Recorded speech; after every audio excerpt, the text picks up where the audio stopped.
ada yang bisa paling rendah ya DA-nya nggak sampai 15 tuh biasanya itu 100.000. Terus ada juga yang bisa sampai 1 juta atau 1.500.000. Ini kita ingin bahas tentang mencari penghasilan tambahan selama masa pandemi. Sebagaimana kita tahu, selama masa pandemi corona hari-hari terakhir ini banyak orang-orang yang dirumahkan. Di kantor salah seorang kawan saya juga kurang lebih sekitar 40% dari karyawan di pabriknya harus dirumahkan. Artinya mereka bukan bekerja dari rumah, tapi dirumahkan. Mereka kembali ke rumah, tidak digaji oleh perusahaan. Begitu nanti sudah lewat masa yang kira-kira perusahaan sudah mampu untuk memberikan gaji kepada mereka, maka mereka kemudian dipanggil kembali untuk bekerja. Oleh karena itu, banyak di antara teman-teman itu yang mengalami kesulitan untuk mendapatkan penghasilan karena adanya pandemi corona. Kurang lebih sekitar, padahal waktu itu menjelang Ramadan kemudian Lebaran, sehingga ya mereka nggak punya uang yang cukup atau rezeki yang cukup untuk berlebaran saat itu. Nah, saya mendapatkan informasi bahwa ada beberapa teman yang selama masa pandemi corona, walaupun tetap berada di rumah, mereka masih tetap memiliki penghasilan yang relatif cukup lah untuk sebagai untuk hidup sehari-hari gitu. Ada yang jualan online, yang satu lagi mengoptimalisasikan diri melalui kegiatan tulis-menulis. Nanti kita tanya lebih lanjut lah tentang gimana sih cara mereka untuk mendapatkan penghasilan tambahan tersebut. Yang pertama mungkin kita panggil terlebih dahulu namanya Mbak Ida Raihan, lahir di Lampung Tengah sekitar 35 tahun yang lalu. Ngakunya lulusan SD karena nggak punya biaya sekolah. Kemudian sempat menjadi TKI di Hong Kong dan sekarang tinggal di Surabaya kalau tidak salah. Nanti biar memperkenalkan diri sendiri ya. Kita panggil dulu Mbak Ida Raihan. Assalamualaikum warahmatullahi wabarakatuh, Mbak Ida. Waalaikumsalam warahmatullahi wabarakatuh. Ya, Mas Fikri. Jadi gimana kabar? Sekarang tinggal di mana, Mbak Ida? Alhamdulillah kabar baik ya. Saya sekarang ada di Surabaya, Kota Pahlawan. Surabaya masih PSBB nggak, Mbak? Kayaknya sih udah enggak ya, udah mulai transisi ke itu ya, new normal ya. Normal, oke. Ya, sobat-sobat semua, Mbak Ida ini adalah salah satu orang yang bisa mencari tambahan rezeki dengan tetap berada di rumah, tetapi tidak sedikit, lumayan besar. Monggo Mbak Ida bisa memperkenalkan diri terlebih dahulu. Halo teman-teman, semoga sehat semua ya di situ. Saya Ida Raihan, seperti yang dikatakan Mas Fikri tadi, lahir sekitar 35 tahun yang lalu di Lampung Tengah. Di sini apa ya? Saya berbagi pengalaman aja ya dari gimana kami bertahan dalam kondisi serangan COVID-19 di tahun ini. Ya, karena suami saya itu awalnya kami di Jakarta kerja, dan setelah itu saya sama suami memutuskan untuk membangun usaha jualan makanan. Tapi kemudian sepi ya, terus akhirnya kami mudik ke Surabaya dan sekarang menetap di sini. Suami saya kerja sebagai driver online ojek. Kayaknya nggak jauh beda ya, ojek online di Jakarta, di Surabaya itu sepi. Karena memang ada pembatasan sosial ya, jadi ya. Gimana Mas Fikri? Sama-sama kena imbasnya. Jadi ya awalnya agak sedikit pusing juga sih dengan kondisi seperti itu, karena ya namanya apalagi kemarin tuh udah di lockdown itu. Masih sebelum Ramadan sih masih mending, suamiku masih dapet tukang apa ya, kirim paket apa gitu. Tapi setelah PSBB kan udah nggak boleh bawa orang juga, pengiriman barang sedikit, yang order makanan juga nggak ada, apalagi masuk Ramadan kan. Jadi ya orang order makanan nggak mungkin ada dong. Nah, alhamdulillahnya ya, karena saya kan walau bagaimana ada pengalaman menulis sedikit-sedikit ya.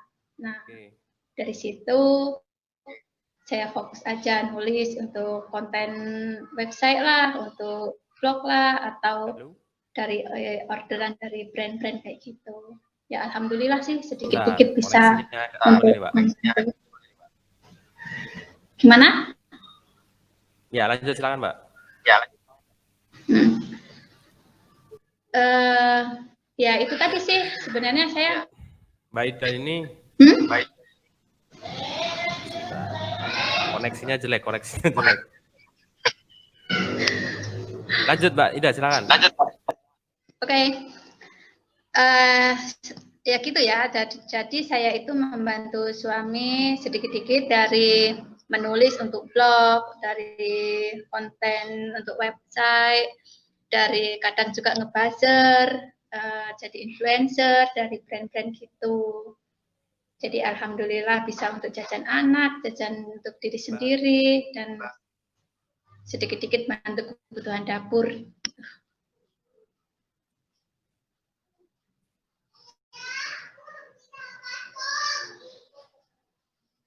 Halo? Halo Mas Fikri?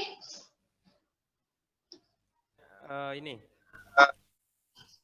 Itu cara mendapatkan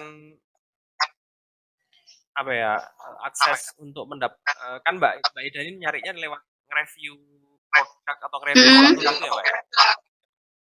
Iya. Nah, itu untuk dapetin orang-orang yang mau minta tolong ke Mbak Ida untuk review itu lewat apa, website apa atau lewat pertemanan atau gimana?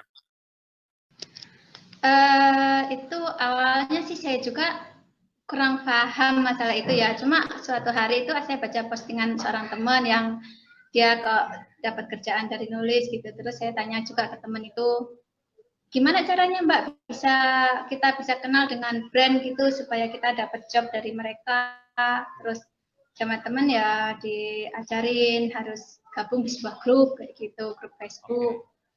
Ya, terus akhirnya saya cari itu. Grup WhatsApp gitu?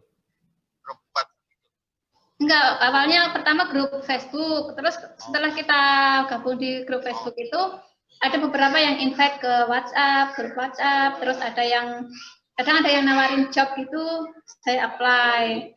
Udah gitu nanti dapat email dari mereka. Nah, ya. Itu kalau boleh tahu range dapatnya itu berapa Mbak? Lumayan sih, kadang tergantung itu kalau misalkan Twitter atau Instagram itu kan tergantung followernya ya. Kalau follower kita lumayan ya hasilnya lumayan. Tapi kalau ya pokoknya tergantung follower. Sementara kalau blog itu ya sama aja sih tergantung page view juga. Oh, sorry itu nulisnya tuh di blognya Mbak Ida sendiri gitu atau di akun medsos Mbak Ida sendiri gitu? Ada yang sebagiannya di blog saya, yang misalkan ada yang content placement, ada yang saya yang nulis, terus ada yang sebagiannya saya serahkan tulisan aja dan nggak tahu di mana gitu. Oh, kalau yang tulisannya sudah ada terus tinggal dimasukkan itu di apa placement ya istilahnya ya? Iya, content placement. Content placement itu berapa kira-kira ininya apa ya? Prestasi yang diperoleh lah. Dalam tanda kutip tarifnya. Berapa ya? Boleh nggak sih? Ya mungkin kisarannya aja lah. Artinya itu. Kalau nggak keberatan sih nggak apa-apa. Artinya kan teman-teman juga siapa tahu yang punya hobi bikin tulisan atau punya blog atau apa juga bisa peluang untuk dapetin itu gitu loh. Oke. Itu gantung PV juga ya, seperti yang saya katakan tadi, dan juga DA. Kalau DA itu biasanya kan orang kebanyakan yang nyari DA-nya di atas 15 kayak gitu. Nah, itu biasanya itu ada yang bisa paling rendah lah, paling rendah ya DA-nya nggak sampai 15 itu biasanya itu 100.000. Terus ada juga yang bisa sampai 1 juta atau 1.500.000. Itu per ini, per satu pos. artikel aja, per artikel. Iya. Iya, iya. Dulu, zaman dulu saya memang pernah ya, zaman mungkin berapa ya, beberapa tahun yang lalu lah, lebih dari 5 tahun lalu memang saya pernah menyediakan blog saya sebagai tempat untuk review gitu. Itu paling gede saya pernah dapat 1,5, tapi saya nggak tahu cara mereka dapetin. Saya kenapa saya dihargain segitu juga. Tapi pernah juga cuma dapat 50.000 gitu. Tadi kan yang placement artikel lah istilahnya. Kalau yang ditulis Mbak Ida sendiri, misal review produk tertentu, Mbak Ida yang nulis sendiri, bikin tulisan sendiri gitu, kira-kira berapa gitu ini dapatnya lah? Itu biasanya brand itu nanya rate-nya itu berapa gitu bertulisan. Nah itu kita yang menentukan.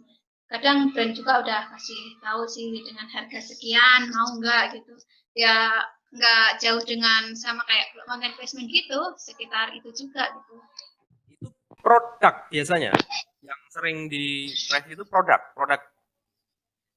komersial lah, misal sabun apa gitu.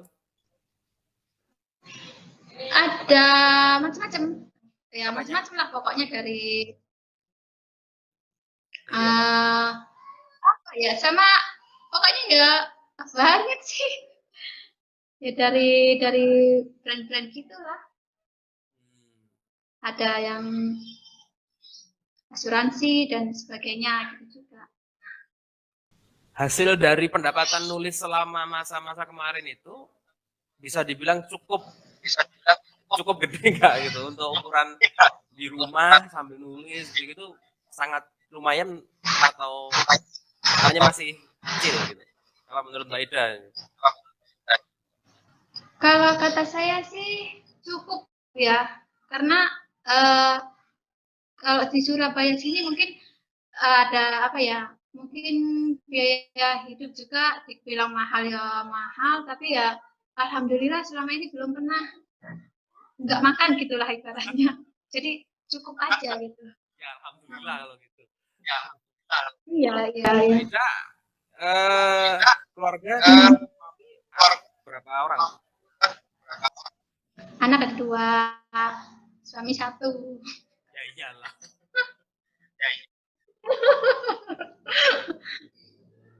Oh ya, Mbak Ida kenapa mutusin nyari alternatif penghasilan tambahan selama masa pandemi itu dengan menulis gitu? Kenapa enggak misal jualan online gitu?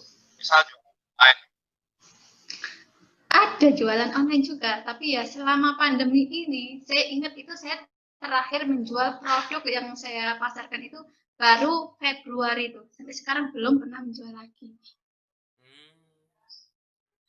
Artinya gini, maksud saya kenapa Mbak Ida punya latar belakang sebagai apa ya, penulis atau hobi nulis gitu?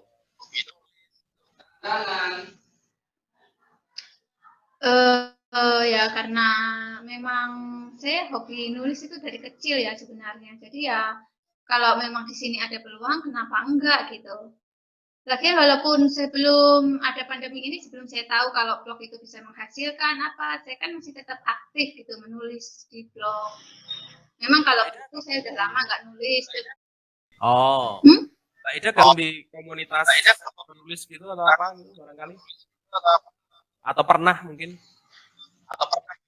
Iya, dulu waktu di Hong Kong saya gabung di FLP, Forum Lingkar Pena Hong Kong, tapi sejak itu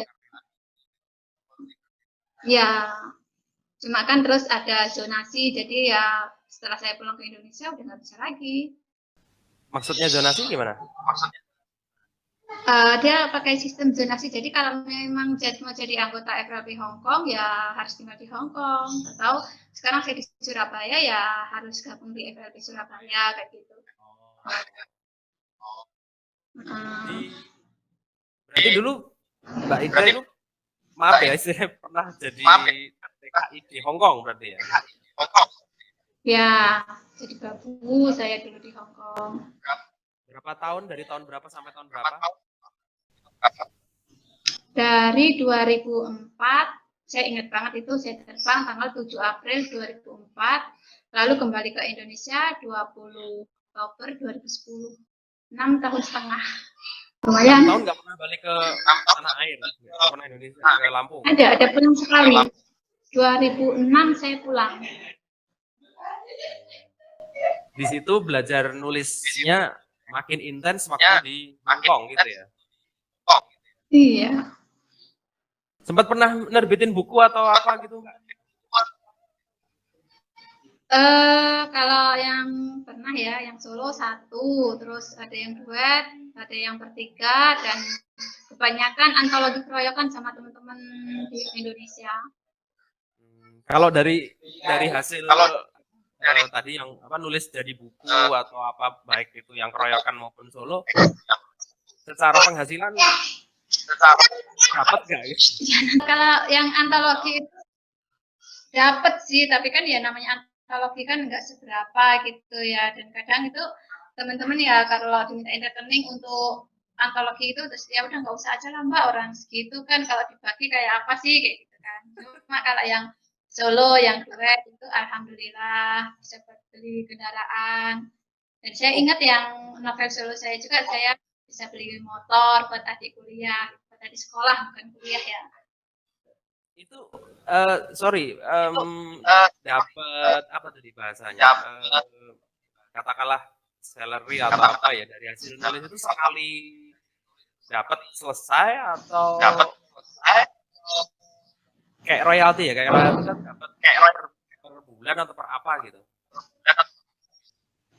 Kalau itu tergantung penerbitnya juga. Terkadang perjanjian dengan penerbit itu yang sebagian kayak buku saya yang Cintaku di Negeri Jackie Chan itu jual putus sama penerbit. Terus kalau yang TKW menulis dan itu sistem royalti 6 bulan sekali kita baru transfer.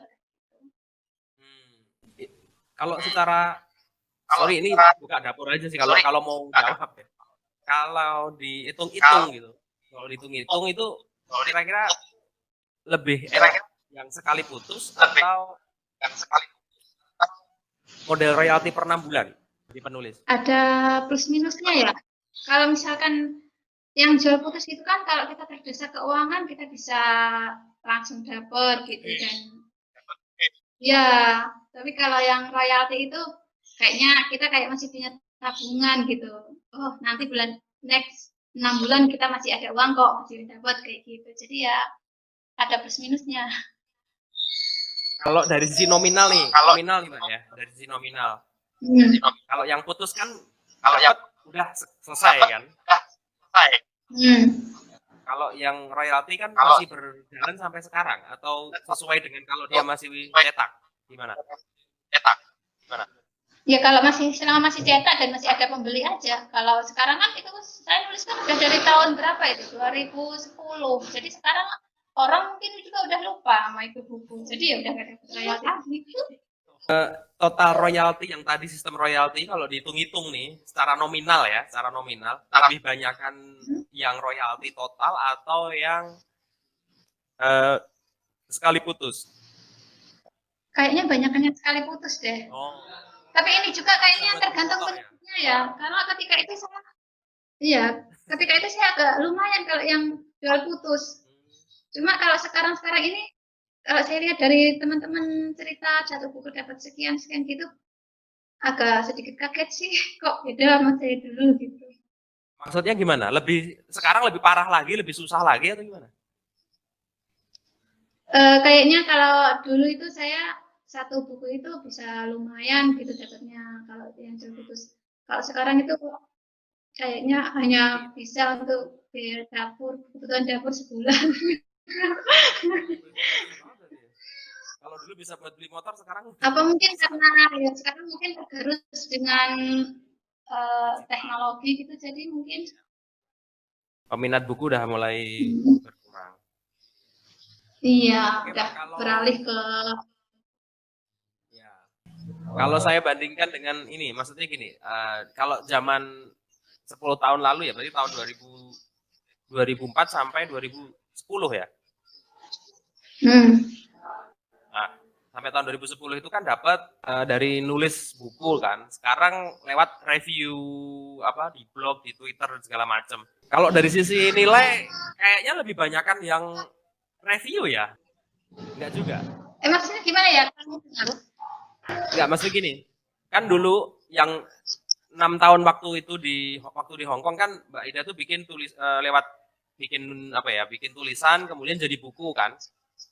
Dapat tuh motor, ada yang dapat royalti tiap 6 bulan dan seterusnya. Nah sekarang ini kan Mbak Ida baru mengenal model nulis review, ya kan? Nah maksud saya kalau dibanding-bandingkan gitu loh dengan sekarang nulis review itu kan, kalau saya ngebayangin nulis apa ya, nulis buku tuh susah gitu loh. Harus mikir begini, apalagi kalau fiksi harus mikirin plotnya lah segala macem gitu kan.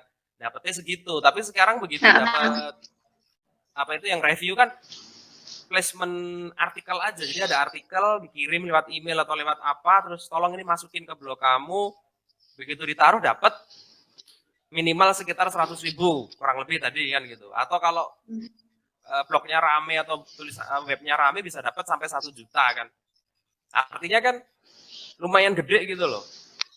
Itu kan kita nggak ngapa-ngapain, kita cuma punya modal blog aja kan, maksud saya gitu. Kalau dibanding-bandingkan kayaknya dengan sekarang banget gitu kan. Iya loh, bagi saya juga mendingan sekarang. Soalnya ya, kalaupun kita suruh nulis nih, bikin artikel, itu bikin artikel itu kan paling 1 jam 2 jam. Itu kan sebenarnya kalau memang kita benar-benar serius nulis, udah selesai, tinggal kita posting. Nah, kalau untuk nulis segitu dan dapat fisik itu udah lumayan gitu loh. Jauh lebih gampang dibanding dengan nulis buku. Ya makanya itu, artinya kan saya seperti kayak nebaknya itu kayak kalau zaman dulu lewat buku kita harus di-approve dulu lah sama penerbit lah gitu kan segala macam. Tapi begitu sekarang sistemnya digital, artinya tulisan itu kan cukup di digital, bisa lewat blog, Twitter, medsos segala macam. Ya. Itu maksud saya.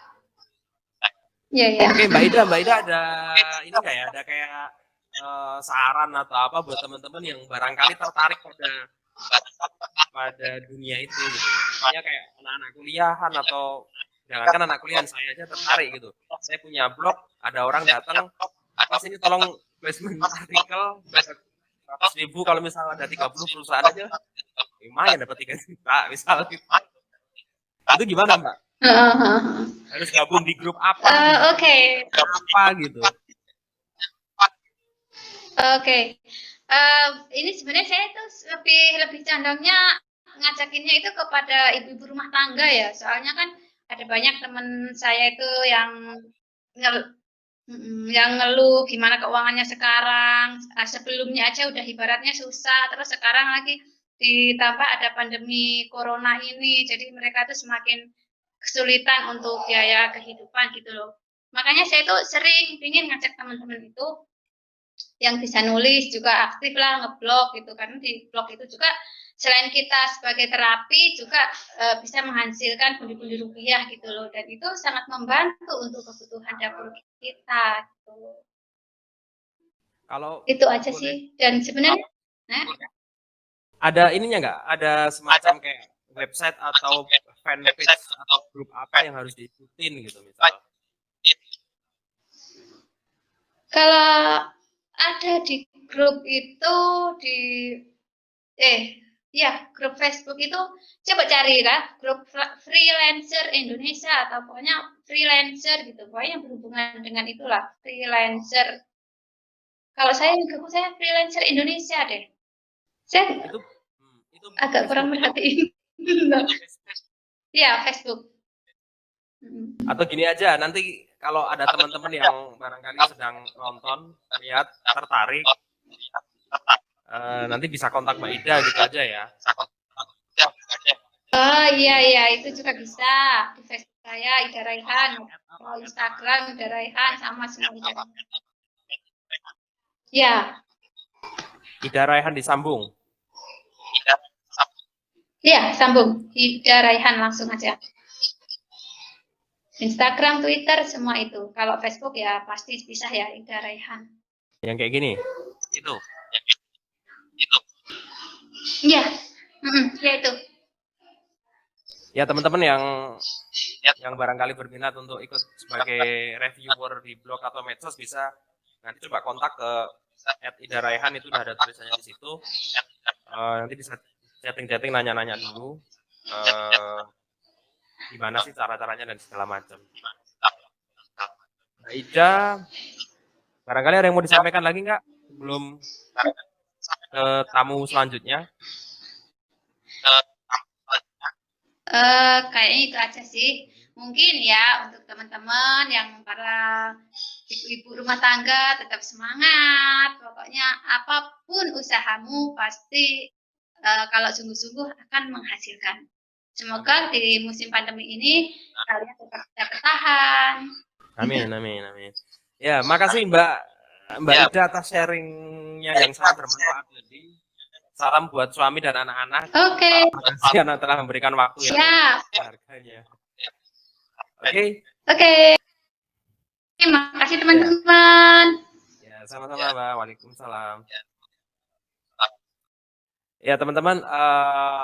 Oke guys, jadi tadi sharing dari Mbak Ida Raihan, bisa dibilang salah satu mantan TKI di Hong Kong yang 6 tahun berada di sana, kemudian sekarang tinggal di Surabaya, balik kampung katanya kemarin setelah corona di Jakarta, mereka mesti untuk balik kampung ke Surabaya, tapi ternyata justru di Surabaya juga dilakukan PSBB juga, dan bisa dibilang juga situasi dan kondisinya lebih parah gitu.